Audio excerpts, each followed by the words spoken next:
Folks, welcome into sportsbookreview.com. It's time to talk some NFL divisional line action. And I always say here, Kyle, this is my favorite week of the year. But I have to say, last week's Super Wildcard weekend, the extra game each day was exciting to watch. Didn't help my pockets on Sunday, particularly the last game between the Pittsburgh Steelers and the Cleveland Browns. But that's neither here nor there. We have monster matchups because the big boys come to play this week. A doubleheader on Saturday, doubleheader on Sunday. We're here all week, Tuesday, Thursday, Saturday, and Sunday to get you ready. I'm Donnie and Kyle Purviance. Let's kick it off. Divisional round week action. Divisional round, and hey, I got to eat some crow this week, but you said, the big boys come to play. Well, we got three big boys, and then we got a little brother in the Cleveland Browns. So we're going to bash them for one more week after that fluky debacle on Sunday. And thank you, Eric. Yep, right out here. Those fraudulent Browns are sure doing poorly. I expect them to do poorly this weekend. We're going to have a lot of fun with it. And as always, it's fun to have Dave in here with us, talking a little action, filling us in on what's going on. And Bet Online, like I always tell people, one of my favorite places to play. Absolutely. We're going to have a good time here. As always, Dave will join us in just a few moments here. Before we do that, business is business because business is booming here at sportsbookreview.com. Kyle, we used to go like, hey, 78,600, 78,700. Nope, 79,000 even now. So close to 80,000 people subscribe to our YouTube channel. Thank you guys for doing that. If you haven't done so yet, hit that subscribe button, turn your notification bells on because it's NFL playoff time. And you can come in the chat box and say things like Eric Swells, those fraudulent Browns sure are doing poorly. Love it. That's the sarcasm we love here, but let's not waste any more time and bring in Dave Mason from betonline.ag, one of our favorite guests here on the show. A big week. Dave, welcome in. Hey, thanks for having me. Great weekend, and we can't wait for next week. Yep. By the way, Dave, we all love sarcasm here, so we do like to pick on Kyle just a little bit when we take a look at some things. And he can't stand those Cleveland Browns, which we'll get to in just a few moments. Now, I'm going to probably say, Dave, you love those Cleveland Browns for knocking off the Steelers, and all week long, no way they can win with COVID. It's the same thing. COVID's too strong. Head coach isn't there. Baker Mayfield's going on the road. The Pittsburgh Steelers rested their guys. The Steelers always win at home against the Cleveland Browns. What were some shots there for the books that we looked at for Wild Card Weekend that you said, oops, or you said, hell yes? That was definitely a hell yes. Great way to end out the weekend, too. There's just so much volume on it. I forget, like 64% of cash was on the Steelers. So money line was big. Money line parlays was massive. Teasers was massive. So Browns getting it done was this great way to end the weekend for us. The biggest winner for us was the Rams. They were just I believe like 70, going on back on memory, like 77% of the cash is on the other side. So Rams was big. I mean, no complaints all the way around. I mean, the only real loser was the Ravens, and that wasn't even that big of a loser. So it was a really good weekend. It definitely went the house's way. So, on the divisional round. Damn it. Of course it went the house's way. That's why I was in so much pain. It's weird. You bring up the Rams. I almost forgot they played. Sunday was so painful. I swear to God, it seemed like that Browns-Steelers game went on for 7 hours. It was a painful day. So now, look, we're to the Elite Eight, right? We've got 4 teams in each conference here. Super Bowl future odds now starting to come into effect. I'd imagine people are starting to hammer that Super Bowl button a little bit more now. And, obviously Kansas City's still the favorite and the Browns are the long shot. Who are you rooting for? What are the Super Bowl odds looking for? Who is the team you're going, hey, if they win it, we're in a lot of trouble. And if this team wins it, we're dancing all the way to the bank. What are you looking at Super Bowl odds wise? Right. I was just looking at it earlier today, and, we're in a good spot. We're only red on one team. We only have a loss on one team, and it's a big loss, the Buccaneers. I mean, ever since we've been in red on them all year, ever since the Tom Brady rumors came out. And then when it happened, people were just pounding the hell out of the Buccaneers. So that red figure got so high. I mean, it's just been a matter of just trying to lower it as much as possible, but it's still a big red figure. So if they win, as of now, if they win, that's going to be a big loss for the house on the futures. Rams is our biggest win, followed by the Saints and Browns. All three of them are really big wins for us. Next level is Packers and Bills and Chiefs. And then the Ravens, I mean, that's a real small win. Maybe we can have a pizza party or something if they win with that money. But overall, I mean, Saints probably from the most realistic teams. Saints is what we're rooting for the most. And Packers are a large one as well. But No Buccaneers. No Buccaneers. It'll be an interesting one this weekend, too, because now we're finally seeing where, usually we have the two teams get added in because you have the bye weeks. Now you just have the one, so that extra advantage coming back, particularly with the Green Bay Packers rested and ready and being at home. Again, not many fans in the stands there, but you're right when you talk about that Rams game, because I had a team total on the Rams, which is based on John Walford playing, being able to run outside the pocket, make a couple plays happen, and I honestly thought I was going to sweat that all the way down the stretch. And me and Kyle always have a joke here going on. It's pretty much true for me, is when things don't go my way in a bet, specifically early on, I got to actually leave the room, take my dog for a walk, disconnect, and come back and get the good juju back onto the screen. So when I looked at that game and Walford went down and I watched the next two dropbacks out of Jared Goff, I'm like, oh my God, like I have zero chance. I don't even know if the Rams are going to score, but that's why they play the football games out. Turns into a blowout there for the Rams. So always some good superstition that we're dealing with. But even looking at some of the odds, I mean, obviously we're all looking at the Kansas City Chiefs, but the interesting part is that's the one football team, Dave, that sat out, because Andy Reid does it a lot. Regardless if they have a bye or not, he's going to sit week 17. You're going to get the bye and then come back fresh.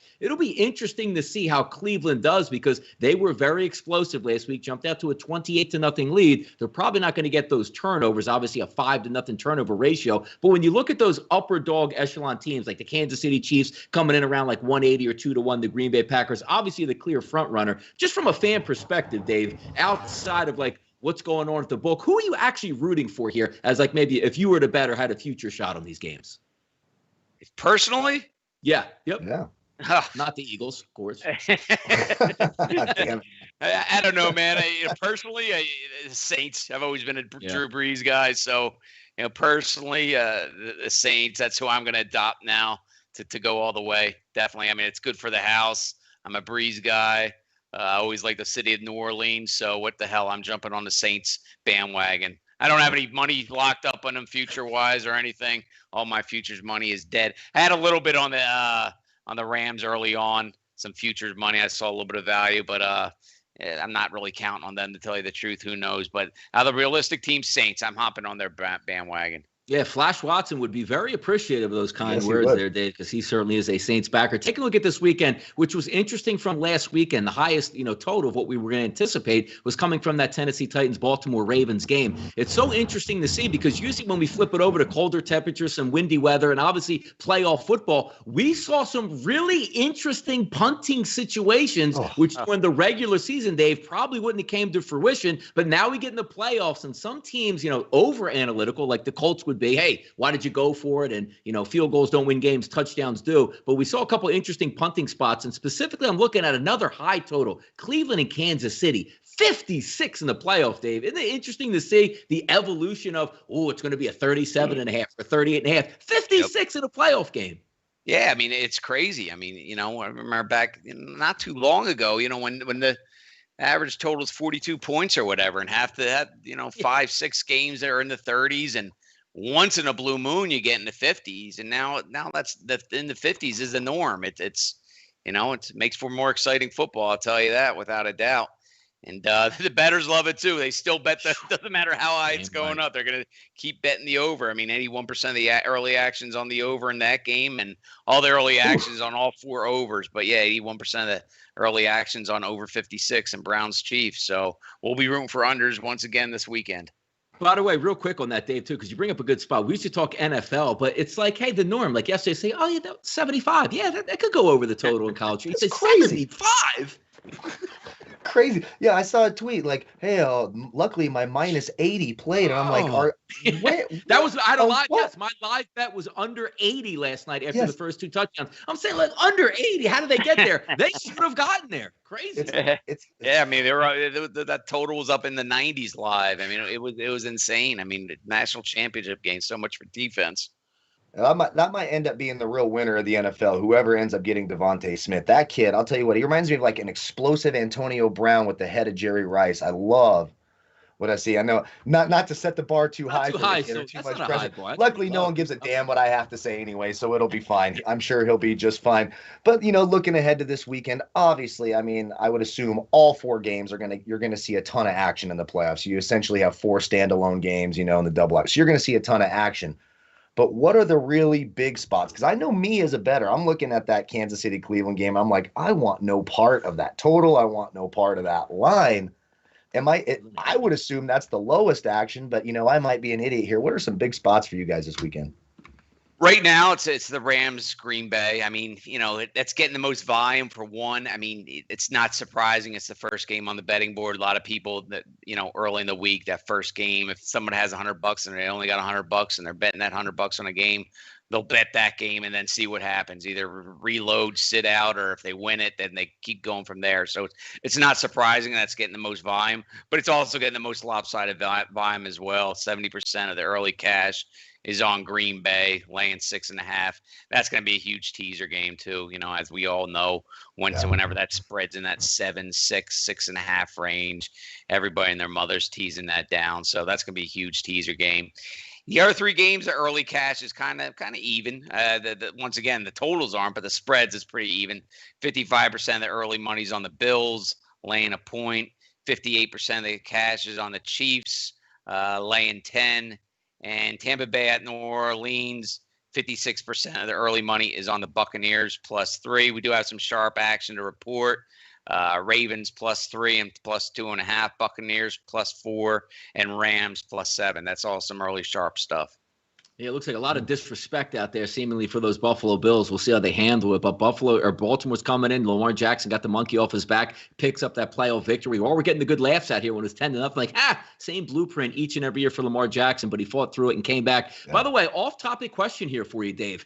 The Sunday game, Chicago Bears, New Orleans Saints, my 9-year-old was down in my little man cave, and we had the Nickelodeon broadcast on. Is it true BetOnline saw a surge of underage gamblers trying to attack the website? Yeah, we got slimed. We definitely got slimed. Actually, we slimed the bettors this past weekend. No,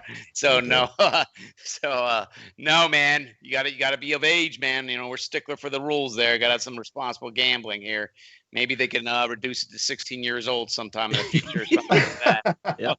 You can drive, you can bet. That's the way I see it. But damn right. If you're under 18, you got to use your high school bookie, I guess, like we all did. But until you're 18, then you can come over to BetOnline.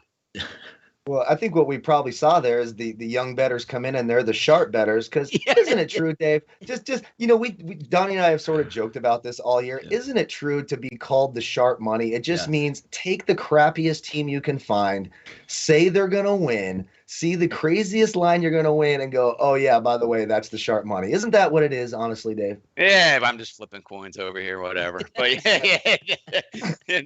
whatever. Sharp act. We got it. Whoever's beating that number, long-term winners, that's who we consider sharp. And I sure as hell ain't me anymore. But the game caught up with me a long time ago. Yeah. Now, all good stuff, man. Love talking NFL action. Huge week this week with divisional round stuff. Dave, tell us all the good things that are going on betonline.ag at this time in playoff football. Yeah, buddy. betonline.ag. Sign up with an account. Hit up the promos page. All sorts of great deposit bonuses. 100% on your first crypto. 50% welcome bonus on other methods. Reload bonuses. 35% for crypto. 25% for other methods.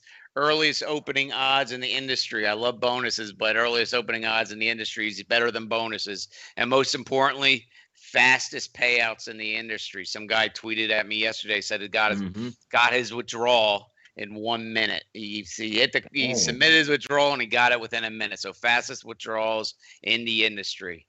And I appreciate that, by the way, too. A lot of jokes for Kyle on that one, by the way, but go ahead, Kyle. Yeah, I was going to say, just thank you for paying me out so quickly. It was nice to cash out, and I really appreciate it. That's why I love BetOnline so much. Wonderful. Awesome stuff, Dave. Thanks again for joining us here on Tuesday. It's always fun to talk with you here, moving right down and, hey, into championship week and also Super Bowl week. Big things at betonline.ag. Dave Mason, thank you for joining us today, buddy. Appreciate it. Thanks, fellas. Take care. Awesome. Good stuff there. Always nice to see again on the opposite side. And I know you're looking at actually Kyle actually missed that one. Fastest withdrawals in the business. Well, hey, this is Kyle's lane right here. Yeah, right? That's right. That's right. I did miss that.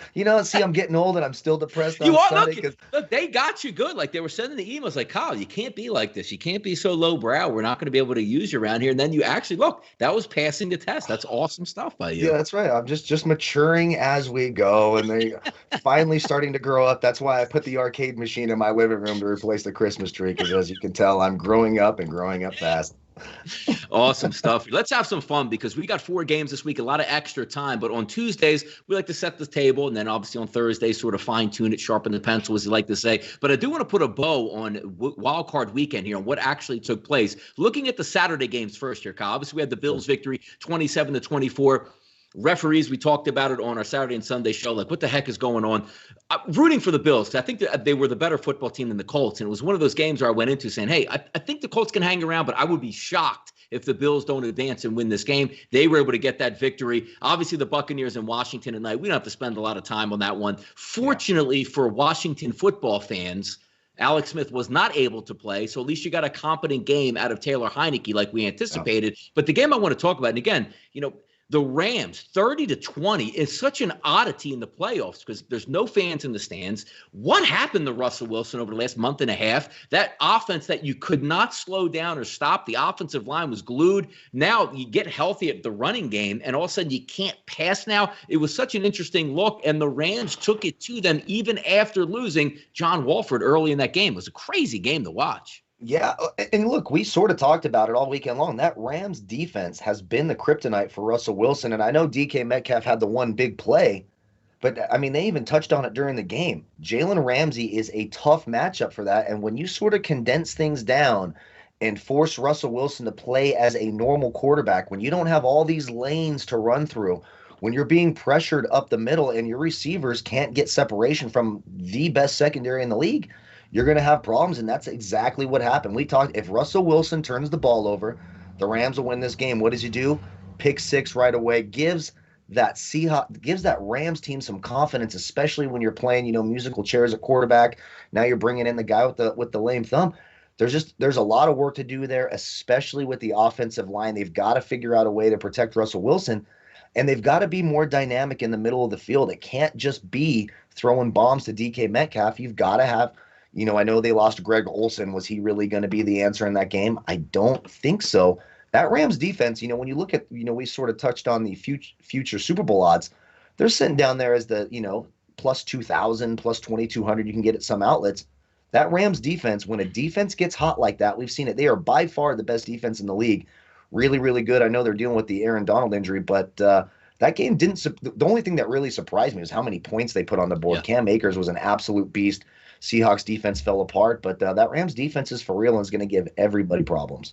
Yeah, Cam Akers was fun to watch, and Jared Goff actually made a few plays in that game. If you remember early on, that one 3rd down and long where he runs up the middle, almost crosses the line, but dumps it off to Akers like a 44-yard play. I had the team total in that game, which covered in the first half, which after watching the first quarter, I didn't know if they would get 18 points in the entire game between the two teams combined the way they were playing at that time. But you're right. We're looking at Russell Wilson in that game, in a playoff game. Again, that Rams defense. He was 11 for 27, 174 yards. But how about a quarterback rating? It's on a scale from 0 to 100. Obviously, 50 is average, a 17.6. They buried him in that game. Now, Tyke Taffa comes in here and says Rams get obliterated this week. Their defense is going to come to play. But here's the issue I have, and what we're going to talk about this game. Is that the first game up on deck here for us?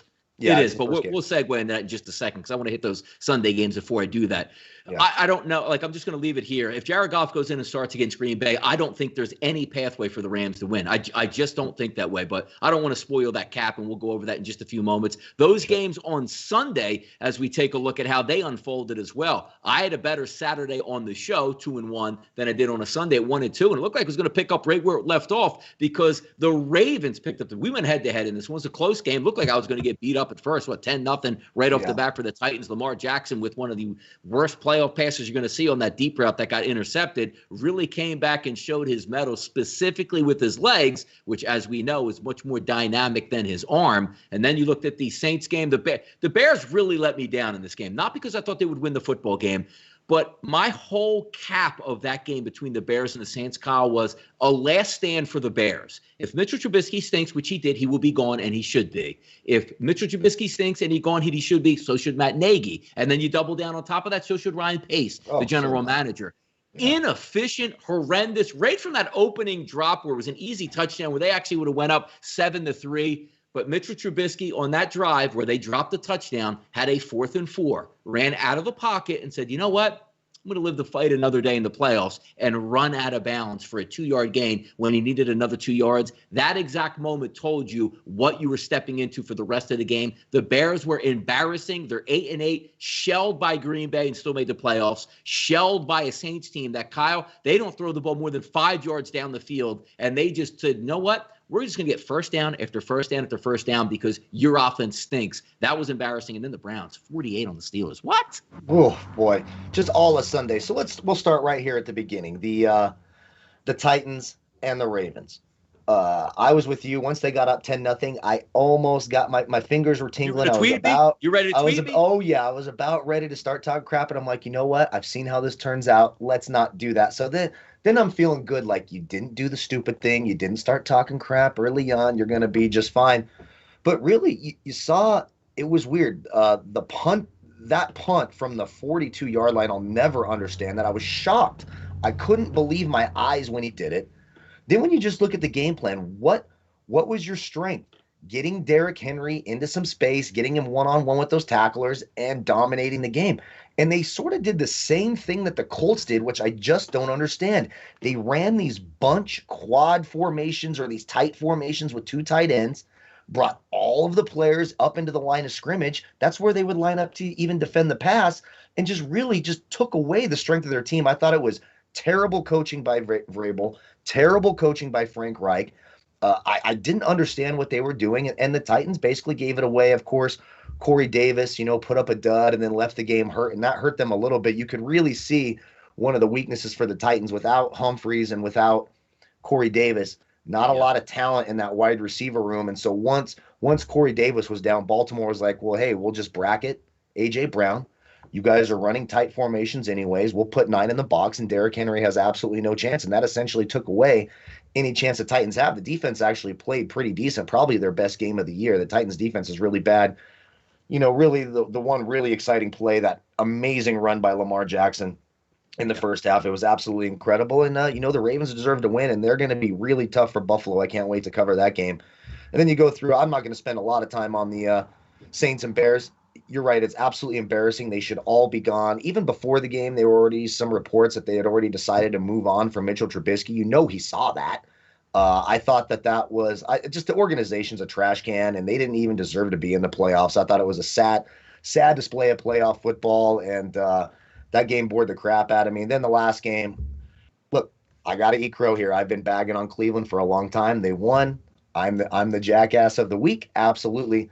That game was also very fluky. I don't know if Big Ben and Pouncey were doing mushrooms before the game. I don't know what the hell goes on, but how you come out there and look that unprepared, when you look like the team who hasn't practiced all week, when the other team hasn't practiced, you've done something wrong. I don't know if Mike Tomlin's lost that locker room. I don't know if Ben Roethlisberger's lost that locker room, but that was a disheveled, embarrassing performance. They almost came back and won that game. I mean, they had a legitimate chance against that Browns defense to come back and make that a close game.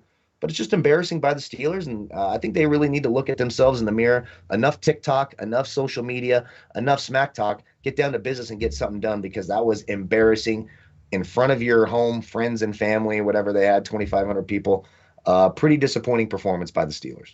Yes, Casey says embarrassing for the Bears as well. If I could put the entire weekend in the one capsule and my favorite series of the entire postseason, Kyle, it was the Bears and the New Orleans Saints. I'm going to paint the picture for you. It was 7-3, New Orleans Saints up on the Chicago Bears. The Bears were going to get the kick in the second half, so they would get the ball. So the New England formula pops into play. You hold the Saints to a punt. They punt it down to your 17-yard line. You have 1:45 on the clock with 2 timeouts, down 4 points in a dome with no fans. You ran the ball 3 straight times, did not get a first down, and all you were hoping to do was say, I hope New Orleans can't get the football back. The minute you've done that, you owe it to your organization. Grandma Bear, you 119-year-old fossil, come out of your cave of hibernation and clear house and let somebody run this football team. The Chicago, I don't have any affiliation to the Bears, don't have any affiliation to their fan base. That's not right. And if you have a football team that operates with 1:45 on the clock in a dome with 2 timeouts, and you're deathly afraid of the other team getting the football back, what are we doing, Kyle? What are we actually doing here, right? Yeah, we always say scared money doesn't make money. And one of my very very good friends, basically like a brother to me, is a huge Bears fan. And he called me. He's like, they all have to be gone. What was that? We played like we were scared, and that's absolutely what they did. They played like they didn't want to be there. How Matt Nagy isn't already fired, I'll never understand. Ryan Pace should have been fired eons ago. I don't understand how that joker of a GM is still there. Absolutely embarrassing. Look, I mean, the Bears were the worst team in the playoffs. They were even worse than I think Washington would have actually beat the Bears. I really do. I think so. Oh, actually, with Heineke, yes, they would have. Yeah, honest to God, I believe Washington would have beat the Bears. Just embarrassing. Really, the laughing stock of the playoffs so far. The Chicago Bears and the Pittsburgh Steelers. Two embarrassing performances, and sadly, those are two, legendary franchises. Time to look in the mirror. Yeah, John Lewis, some point spreads drama at the end of that football game with a nice little snag in the end zone as time expired by Jimmy Graham. And we just walk off the football field. Some people were sitting there 10.5s, 11s, whatever you might have had. That's interesting stuff with dealing with the point spread. So if you won it that way, awesome. If you lost it that way, it doesn't get that much more painful than anything when we're sports gambling here. Let's have some fun. 4 games on the docket this weekend, Kyle. We do have 2 games on Saturday. Starts at 4:35, 8:15. Then on Sunday, 3:05 and 6:40. Keep in mind, again, both myself and Kyle will be live on the closing line shows on Saturday and also on Sunday, 1 hour before the game. So we'll be on about 3:30 in that Rams Green Bay game, and then around 2 o'clock in that Cleveland Kansas City game. We'll go over DFS. We'll set up some prop bets. We'll really get into those matchups because as the weeks get shorter, the shows stay the same. So there's a lot more stuff we can expound on specifically today. Let's get to it. 301, 302. The Rams, fresh off their victory versus the Seattle Seahawks, head to Green Bay, rested and ready in the frozen tundra. Not all that frozen. And you know me and Kyle, first thing we look at Monday morning, what's that weather looking at? Yep. It looks like it's going to be pretty damn good in all 4 games this weekend, specifically with Green Bay sitting in that 30 range, not very many winds, precipitation, if any, very light. So maybe a snow shower might trickle in, but we'll see what happens here. Over under opens up 46.5, drops down to 45.5. Here's the interesting one here, Kyle. Opens up at 7. Sits at 7 for the majority of yesterday. Today, we're at 6.5s across the board. Do we really like the defensive output that the Rams had last week and specifically down the stretch in the last 7-8 games? Absolutely. Good to see Aaron Donald, probably cracked rib or a bruised rib. He's going to be going. They'll, light him up with a shot, get him out there. There's no stopping. He was absolutely sensational against the Seahawks in his last game. The issue I have with, though, watching the game, Aaron Rodgers is playing at a level that very few quarterbacks in any season are able to achieve. That's where he's sitting now. They're rested and they're ready. Yes, the Rams have a dominant defense, which wins a lot of playoff games. My issue, though, is even though you have a dominant defense with the Rams, Kyle, we're still looking at a Jared Goff start here. And watching that whole game play out once again last weekend, Jared Goff didn't win that game. The defense was great. Akers was sensational on the ground. I can't look at this game and say Aaron Rodgers is going to get dominated by the Rams defense and Jared Goff is going to make enough plays to win. I think Aaron Rodgers played on such an elite level that even the previous week before that we watched when they needed the victory against the Bears and got it, he was amazing. And I think it's going to be that same type of play out. It's hard to stop Aaron Rodgers, but I don't have that quarterback that can throw me to victory, Kyle. Yeah, and everything you just said is 100% on point and exactly why I'm scared of my take. But I'm telling you, when the Packers were watching this weekend, this was the worst case scenario for them, in my opinion. I think they wanted Tampa Bay at home. They could have beat up on that defense. This Rams defense is the kryptonite to this Green Bay offense. They only have one receiver. It's Devontae Adams. Well, now you can put Jalen Ramsey, and hell, if he's even playing that well and dominating Ramsey, which I don't see happening, they can bracket him because the other complementary players on that offense, outside of Aaron Jones, whom we know Matt LaFleur loves to take off the field, they have nothing. Marquez Valdez-Scantling, stone hands. He stinks. Once in a while, he'll catch a deep ball if you're lucky. Alan Lazard, nothing special. Robert Tonyan, okay, a nice little tight end piece, but not really a lot there. And now you keep in mind they're down their best offensive lineman, one of the best offensive linemen in the league. They're going to be without him this week. I think this Rams defense makes things very, very, very tough for Aaron Rodgers this week. And the recipe for beating the Packers is exactly what they did against the Seahawks. Run the football. The Packers run defense, they stink. They're soft up front. They are not a physical team up front. Now, what they do have is a very good secondary. So I do expect, again, Jared Goff to struggle.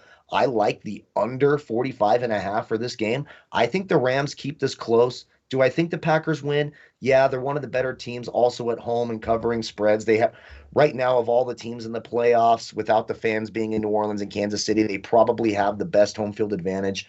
Just, based on the small town feel, how that all is. Even without fans in the stands, you can feel them outside the building there in Green Bay. I do like the Packers to win, but I do think this is a close, low-scoring game. And in my opinion, the Rams absolutely have a chance to win. If they get pressure on Aaron Rodgers and shut down Davante Adams, I don't know where else they go with the football. They have nothing else to go to. They're going to need a lot of Rodgers and Adams magic. I think the line is too high. I like the Rams, and I like the under.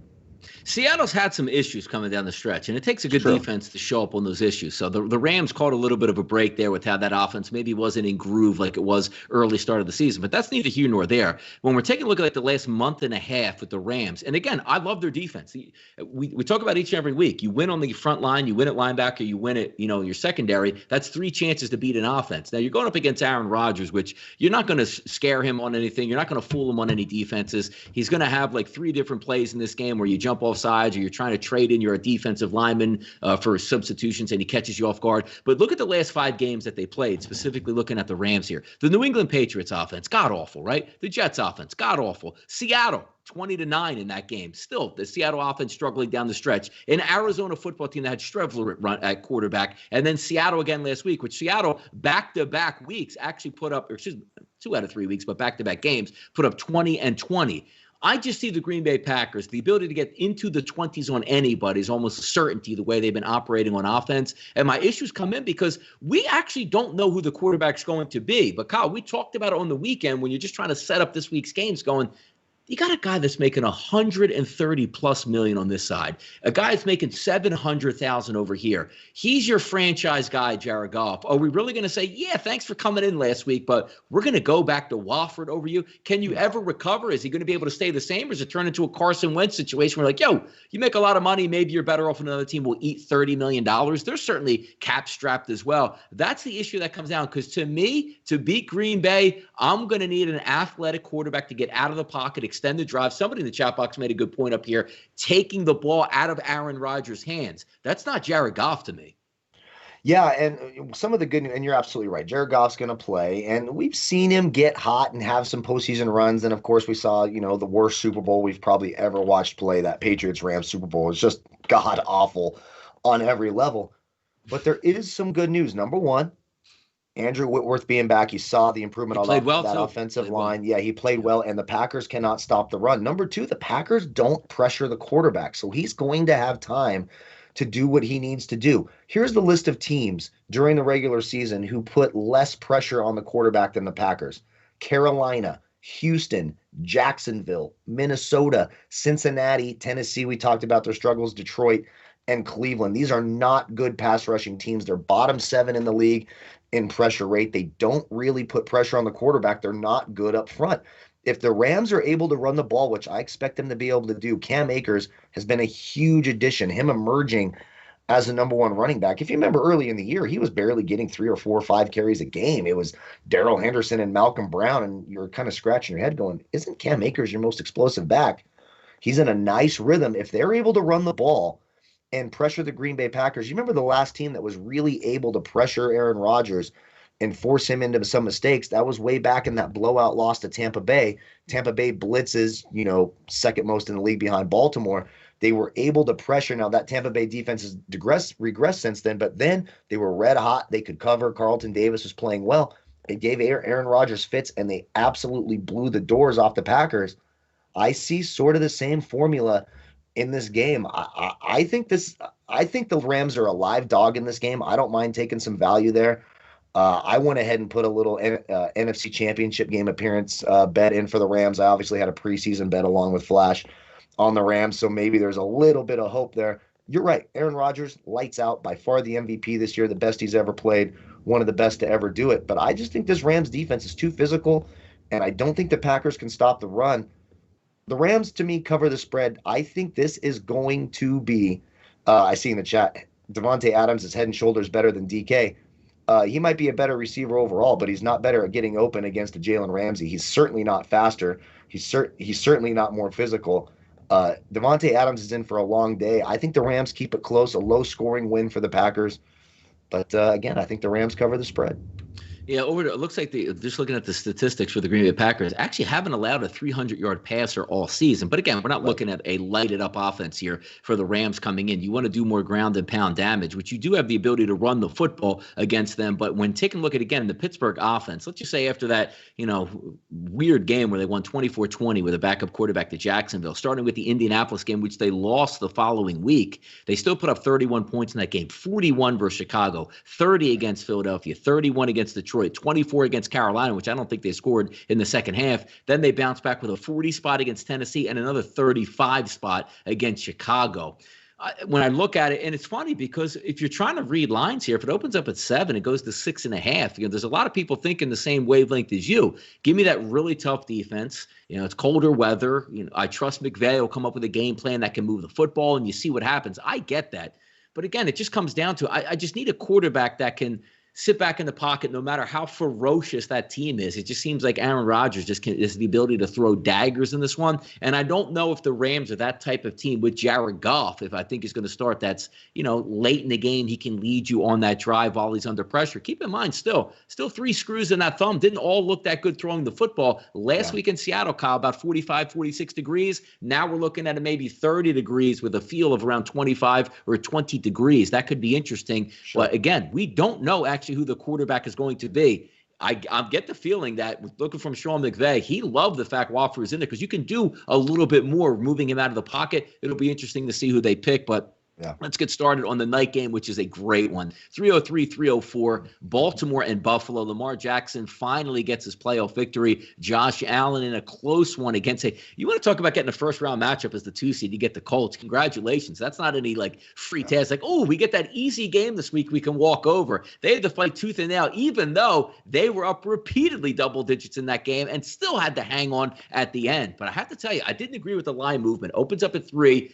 goes down to 2.5, 2, even saw 1.5s on the board. That's sort of rebounded. Now we're seeing the -2s, the 50s across the board. There's 2 ways you can look at this game. I love the fact that Baltimore Kyle is now healthy on defense. The secondary is intact. That is an unbelievably good offense last week for Tennessee that they completely shut down, including a guy who ran for over 2,000 yards. After those first 2 drives, Wink Martindale, the defensive coordinator for Baltimore, made a lot of good adjustments, and it carried through the rest of the game. Now you're going to see an ultra-elite offense in Buffalo where, Stephon Diggs banged up a little bit, You got still Cole Beasley banged up a little bit. Maybe John Brown can show himself a little bit more this week. But there's a lot of weapons on the outside. You lose Moss in the backfield. So my question to you is here.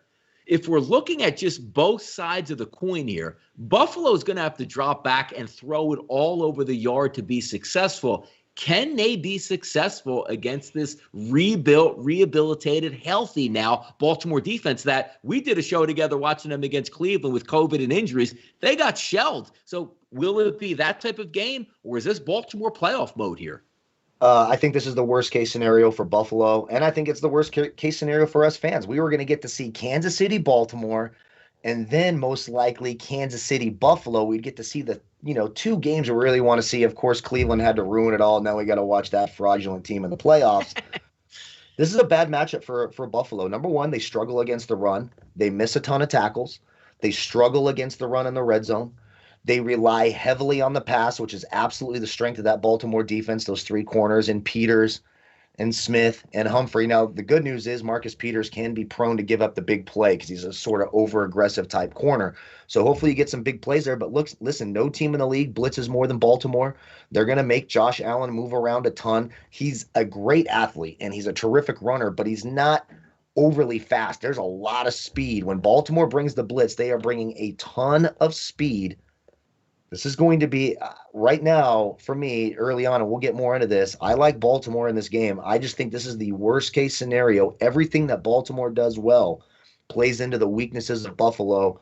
Could be a long, long game. I'm looking forward to this game. This is probably the game I'm looking forward to most on the slate this weekend. I think it's going to be really interesting, a lot of fun to see the dichotomy between these 2 quarterbacks, 2 young, athletic running quarterbacks. Obviously, the advantage Buffalo there in the passing game.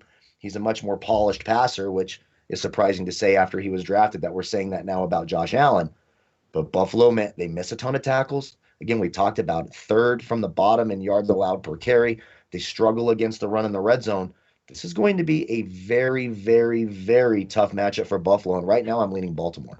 You know what? I'm on the same path, but I just think like I look at Buffalo all year. What a complete team. And look at we're talking about a team that's like, hey, there's still the 2 seed. They played very well. They're putting up an unbelievable amount of points, doing whatever they want on the offensive side of the football. Like even like Pittsburgh, 182 on the ground, 352 in the air. New England, 130 on the ground, 344 in the air. Miami, 78 on the ground, 377 in the air. And against a good NFL defense in the Colts, 96 on the ground, 301 in the air. Now they're a little bit leaky on the defensive side of the ball, particularly in the last 2 games. Now, it was a 30-point blowout for Miami, but Miami still racked up 385 passing yards. And last week, Indianapolis almost had 500 total yards. Now, when you look at Indianapolis, that's a Frank Reich offense with a legitimate offensive line, one of the top 5 in the league, with a lot of weapons on the outside and a dynamic route concept scheme and some running backs that can really get after it. You have that with Baltimore as a running game, that pronged attack they have where if Lamar gets it and he keeps it, he can be dynamic. He can hand off to Dobbins. Gus Edwards has been sensational. They have a couple of deep play wide receivers like Marquise Brown. But is this an offense? Baltimore's offense more improvision than precision like the Colts are. That's what I always worry about. But the results are in the pudding. Heading down the stretch, Baltimore clearly has kicked it in on offense. And how impressive was it last week in a game that we thought would be high scoring, but Baltimore can flip the script, play defense, and make plays when they had to, which they did. It's hard to go against that. But I still think to myself and look at the line, what a discount you're getting on the Bills as if they're just chopped liver out there. That's what it feels like to me. Yeah, it actually feels like a discount on both teams. Honestly, it does. Because if you think Buffalo's going to win, you're like, oh, yeah, they cover the 2. Yep. And look, it's not going to shock me if either one of these teams win. Buffalo, you're right, hottest team in the league coming in. Great win. I do think a lot of what happened in that wild card round, again, I really question Frank Reich's game plan, and I don't understand what he was doing because every time he looked, all the receivers were right next to the line, right next to the offensive line. They didn't try to spread them out and force Buffalo to make tackles in the open field, which they were one of the worst at in the NFL this year. This week, look, a huge hurdle overcome by Baltimore. They got down in that game. We all said if Tennessee gets up early, this game is over. Then he throws a pick after they down early. It looks like it's done. He was able to bring the team back, make some big throws, run the ball. That defense played really, really well against a really well-rounded Colts offense. Buffalo's not really a well-rounded offense. They don't run the ball particularly well. They're down their hammer. Yeah, and now they're down their hammer, so it's Devin Singletary, who I do think is a better back than Zach Moss. I wish that Zach Moss injury would have happened way back in week 1 or 2 so we could have had a nice fantasy season out of Devin Singletary. Nothing was more frustrating than that Buffalo running game because the Buffalo running game, let's be honest, is Josh Allen. Much like, and some people say that for Baltimore. That's not the case. They've got an electric running back in J.K. Dobbins who can score on any play. Gus Edwards is a really nice short yardage back you can bring in who can just bust it up for 3 or 4 yards. Buffalo doesn't have that. So there's going to be a lot of pressure on Josh Allen to beat one of the elite defenses, the team that blitzes the most in the NFL after getting his first ever playoff win. I don't know. I look at this one. It's real tough. Either team can win this. I mean, that's pretty much the case in all the games but one this week. Any team could win this game. But I think that the weaknesses of Buffalo play into the strengths of Baltimore more. So right now I'm going to take the points, and I think Baltimore wins this game outright. I think we do see Baltimore, Kansas City in the AFC Championship game. It's an interesting looking at this game because you saw last week that 55, 54, whatever that closing total was when we took a look at the Baltimore Ravens and the Tennessee Titans. Now you're looking at a 50 here. And usually you would say like, oh, Baltimore's defense is back. Why doesn't ask me this? I'm going to ask you this question. Why doesn't this game go over the 50 points? You're taking a look at Buffalo, who Josh Allen is electric. Are we really thinking that after watching Derrick Henry and let's run up the middle 30 times and get like 50 yards and it doesn't work out well? Buffalo's not built for that anyway. So if they're looking at it, to me, it's 5 wide. Let's just get after it. And I'm going to put my MVP caliber quarterback up against your quarterback. And I think I can outduel you. But on the vice versa, when you look at the Ravens side, they didn't play all that well last week. But then again, as the game tightens up in the fourth quarter, they end up only scoring 20 points. There's no reason to believe that both these teams will not be in the 20s. So they'll make a run at that 50 number. Yeah, I like the over 50.5. Again, I'm a little lemon booty on the overs this week because I kind of got burned last weekend on it, Yeah. right? So I'm a little tightened up on that one. But no, you're absolutely right. Look, that's Buffalo's only chance to win this game, and that's the best way to attack this defense. They love to blitz, so you spread them out, force them to cover man to man, and you get some of those tertiary corners, right? Not the Jimmy Smiths or the Humphreys, but make some of those safeties come up and play the pass, make their, fourth, fifth corners come in and play some of those receivers, cover Gabriel Davis, cover Isaiah McKenzie, let Josh Allen work. This game's going to be a lot of fun. It's two contrasting styles, a spread out quarterback reliant offense and a really condensed quarterback reliant offense that's going to run the ball as opposed to throw it. It's going to be a lot of fun. I give the slight edge to Baltimore just because I do think the strengths of Baltimore can negate some of what Buffalo does. Will I be rooting for Buffalo as a fan? Absolutely. I would love to see Buffalo make it to the Super Bowl, and I'd love to see them play Kansas City. But right now, I'm nervous for this one. I think this was worst case for Buffalo. I got Baltimore. Both of these teams coming in like a steamroller, combined like 14-0 in their last 14 games. I mean, they are coming in both just incredible Great here. game. Emzal says Jackson with the win in his sales could be a nightmare full of confidence and contagious. I agree with that. You saw the confidence last week, even before the game. Calais Campbell walking off the field, barking at Tennessee, like, bring it on. And then it didn't start out so well, but they finished with an interception by Marcus Peters and the funniest disrespect I've seen in a long time in the NFL. A group celebration, spiking the ball to 50, sliding down, doing push-ups, sit-ups, and waving to Tennessee off the field like, you had your time now. We'll see you later. We're going to continue the playoffs. A well-deserved 15-yard penalty there for the Ravens. Kudos to them for that. Let's move it on to Sunday here. Cleveland and Kansas City, 3:05, 3:06. This will be the 3 o'clock game in the afternoon. Heavy over-under, heavy side, and rightfully so. You take a look at the game last week. Yes, Cleveland did beat the Steelers, which I was surprised by. It's very rare in the NFL that you go on the road, force 5 turnovers, and don't turn it over yourself. That's probably not going to happen in Kansas City's game, so you look for something to be much more competitive. Here's what this game comes down to me early in the week as I look at it. I think Cleveland has a chance in this game, specifically because they have the best offensive line in football. They have 2 good running backs. If they're smart, they can limit the damage, which means you're going to be in the football game. Because here's what Kansas City and Cleveland, the demarcation for me in this.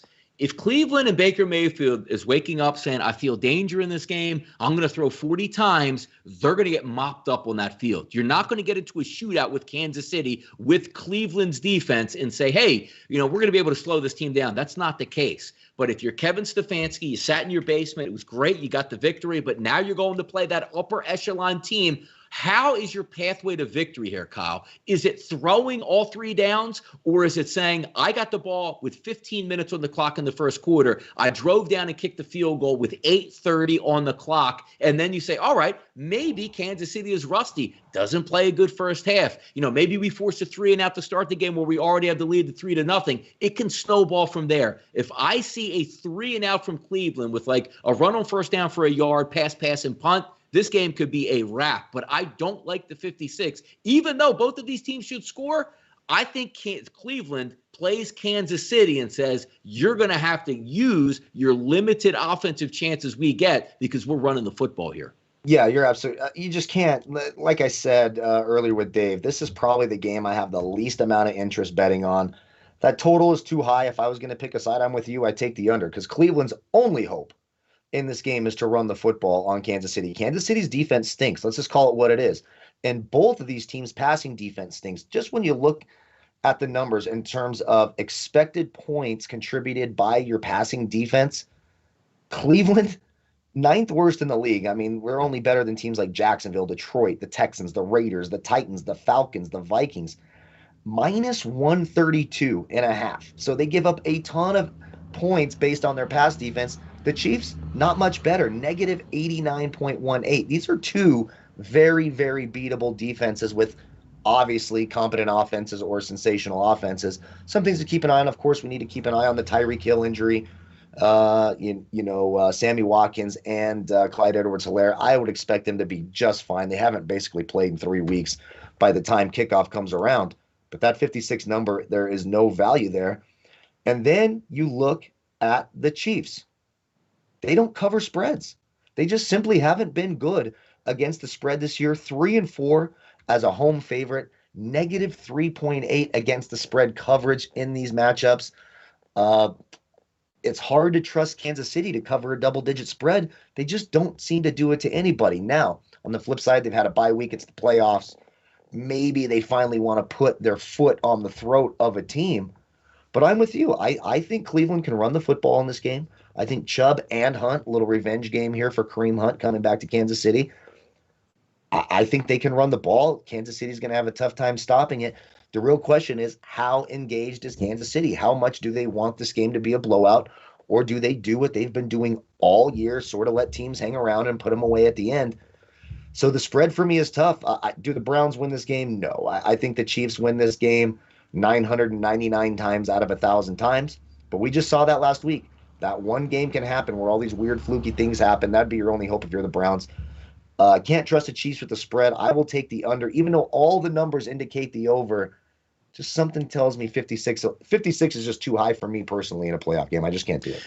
Yeah, when you're taking a look, because you're going to get some nice weather there, particularly for this time of year, 40 degrees, like 7-mile-an-hour winds in Kansas City. And when you take a look at the passing offenses that Cleveland has faced here, they played the Baltimores of the world, 154 yards. They've given up the Giants 214, the Jets 202. But in their last couple games, they had elevated passing teams like Tennessee. Tennessee hung 369 in the air on them. And how about Mason Rudolph's Pittsburgh Steelers, 309, right. And Big Ben, even though it was comeback mode, 500 yards passing. You're talking about an offense that had a couple weeks off. So Tyreek Hill's legs, hamstring injury, whatever they have, they're all going to be healed up and ready to go. Tyke Tava brings up another thing. The Browns team total here, I think it gets there as well. It's 22.5.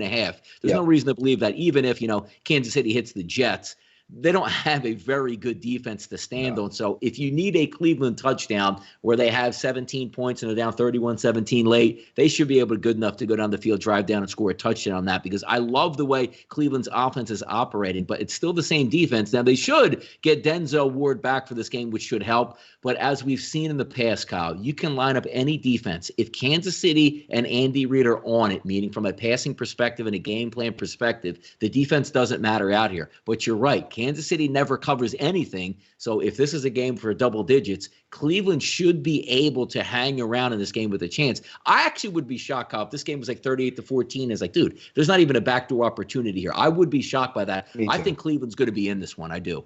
Yeah, me too. And it's just, Kansas City's been doing this all year. They're just not a team.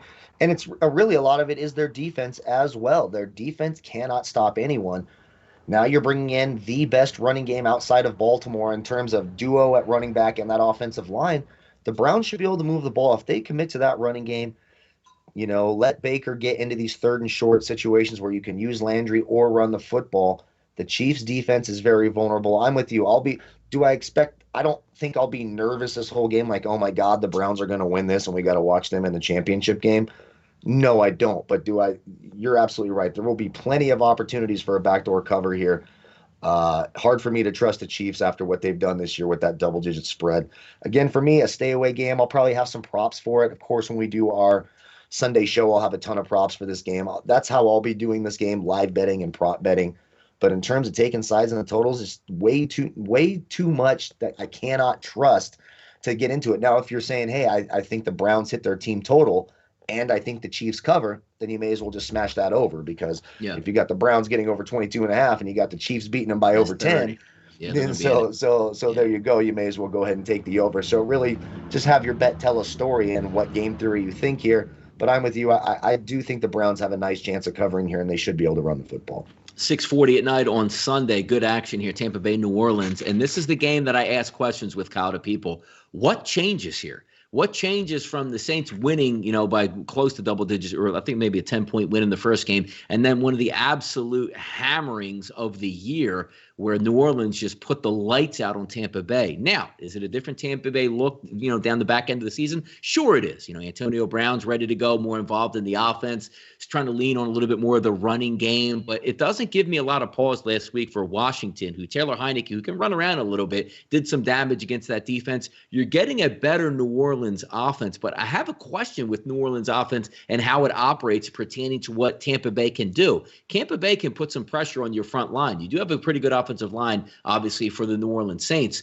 But when I look at Drew Brees, it was almost like they're lucky they played the Bears last week, because the Bears put a little bit of pressure on with Khalil Mack, played some defense, forced some turnovers, got a little bit of bad breaks here, obviously, with the touchdown pass that they dropped early in the game, which may have told a story and pushed that game a little bit closer to what it was. But when I watched the New Orleans Saints, if you could just reach back and say, man, if, like in a Nintendo game or a Sega game, you could buy like extra points for your quarterback's arm to make it a stronger arm. If he only had a stronger arm, the offense would open up entirely and Alvin Kamara would dominate out of the backfield. But I just can't see. You're right. You know what's funny? Like a comparison. They're almost like Alex Smith and Drew Brees are the same quarterback, because they can't throw the football downfield. They can't move in the pocket. They love the dump downs. The only difference is when you dump down with Drew Brees, it's Alvin Kamara. When you dump down in Washington, it's, McKissick and the boys. It's a tough one for me to go against, because I don't like my eyes to deceive me. I saw New Orleans take apart Tampa Bay 2 times, and now I'm all of a sudden going to be on this round, which I don't believe. Get ready for this one, Kyle? It's so hard to beat a team 3 times in a year. Have you ever played, baseball as a young kid, football as a young kid, high school sports? When you beat a team twice, you know what I'm thinking in the locker room? Give me this team back out there again. We're going to run them a 3rd time. I never understood it's so hard to beat a team 3 times in 1 year. Why? The other team's like, dude, no matter what we do, they beat us. The team in the other locker room, everything we do kills this team. I'm not worried about this team. I love that saying because it means nothing to me. In the dome, no fans. Damn, it's tough. I can't, man, I'm trying to find a way, like how I can tell like my pathway to victory here, but Jesus, is this a good one? I like New Orleans, and you're right. I mean, we got a historic game here. The two oldest quarterbacks to ever square off in a playoff. They're 2 all-time greats, Brees, Brady. Now, a lot of what you said about Drew Brees is true, but one thing we're missing here, on passes 10 to 15 yards, that medium range, the second most accurate quarterback in the league, second highest quarterback rating in the league. And when you look at Tampa Bay, they are the team that blitzes the second most in the NFL behind Baltimore. They leave their corners out on an island, or they play this crappy zone when they do this just awful zone blitz. The Tampa Bay defense, the last time these 2 teams played, was much better than it is coming in here. That secondary has absolutely fallen apart. We just saw Taylor Heineke and Cam Sims and the rest of the crew in Washington look like a competent offense. Just wrap your mind around that. They have now you get a week out, there's a little bit of rust last week, getting Kamara back after having not been there. Obviously, that we have to keep an eye on the injury situation with Latavius Murray and that quad injury. Could see more Ty Montgomery. Michael Thomas's first game back in eons. Now they get a rhythm. They have nobody who can stop Michael Thomas. The good thing about the quick passing game for New Orleans is Tampa Bay is terrific against the run. They're the best rushing defense in the NFL. You're not going to go out and run for 150 yards and 3 touchdowns and beat Tampa Bay. So how does New Orleans negate that? They go to the quick passing game. They go to Kamara out on the flat. Deontay Harris becoming a part of that offense adds a whole new wrinkle with all of his speed from the return game now on offense. And then when you look at the defensive side, New Orleans defense, look, you could say the offenses are comparable. Tampa Bay, terrific weapons, of course, Brown and Evans and Godwin. The list goes on. And the same for New Orleans. But when you look at the defenses, you have a professional, good championship defense in New Orleans. And quite frankly, you have a trash can defense in Tampa Bay. I don't think much changes. I think the 3 number is too small. I got tagged back in for the collab this week with Lee. So my pick of the week, I think New Orleans wins this game by more than 3 points. I just don't like how this matches up for Tampa Bay. New Orleans defense too tough. If they get Hendrickson back, even putting pressure now on Tom Brady, one of the best pressuring front sevens in footballs in New Orleans Saints. I think it's a long day for Tampa Bay. I think Breeze and the boys get it done at home. I like the Saints -3. Yeah, I'm interested to see, too, because you're right about talking about injuries that we like to look at here. Trey Hendrickson, the sack leader for the Saints, if he's back this week, that gives him an extra bump on the defensive line that's already dominated the front 5 for the Tampa Bay Buccaneers throughout the season. And, yeah, they did struggle a little bit against Chicago, but also that's a product of the environment. Not to say the Bears' defense is very good, but when you look at the Chicago offense, particularly, Kyle, in the second half, you saw what the Saints were doing. They had like 9-minute drives just to drive down and score. They weren't in a hurry because they said, well, what's the maximum that Chicago is going to score on us? If we get up 2 scores, the game is over. So they didn't have to press it. They look good against Carolina, 33 points, Minnesota, 52 points, Kansas City, 29 points. And, Drew Brees, still another week. You say we see him out there playing, but trust me, if you have 11 fractured ribs and whatever the hell is going on, every week away from that is a better week for you to perform. It's just hard for me sometimes. I look at Drew Brees, I'm like, dude, just throw it downfield. You have some success. success. But you're right. When it comes down to it, I don't want my eyes to deceive me and just say, let's take the first 2 games out of the equation. You can't do it. It's the same football teams going up against each other again. And I want Sean Payton as my offensive coordinator calling the plays. I think will be in the right script. Lean for me early in the week here for the New Orleans Saints. But that wraps it up. 4 games. A lot of fun to talk about. The same schedule we'll keep here at sportsbookreview.com for our NFL coverage. We'll be back on Thursday at 4 p.m. And then obviously again on Saturday. That'll be 1 hour ahead of kickoff. So right around 3:30 p.m. Eastern time, we will be live. And then again on Sunday, right around 2 o'clock. Both of those shows, excuse me, for the closing line to get in and get after it. If you guys are watching this on replay, thank you for that. If you hit the thumbs up button, thank you for that as well. If you need all the information to get you caught up on NFL content with sportsbookreview.com, it's right there in the link below, sbrpicks.com/NFL. Thank you guys for tuning in, supporting the channels and everything we do here and everybody behind the scenes. We give you a thank you. I'm Donnie Seymour. He's Kyle Purviance. We are sportsbookreview.com. And this was your opening lines divisional week edition. Good luck on your wagers this week.